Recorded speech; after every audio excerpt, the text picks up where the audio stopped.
يقرأ كتاب الله ثم نعيمهم، فنعيمه قد جاء في القرآن. كم من علوم ضمها في لفظه يسبي الفهم بجودة وبيان.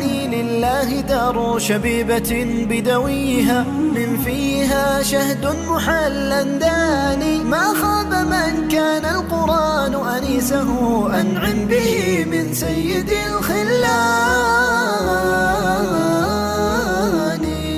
في حبه بات الفؤاد متيما في الله لا في زمرة الشيطان. حلقاته نالت جلال مرادها شهد البعيد بسبقها والداني.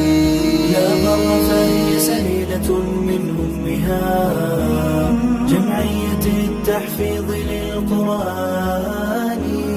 نجم أطل تلألأت أنواره بمزاحمية أصدق العرفان، بمزاحمية أصدق العرفان.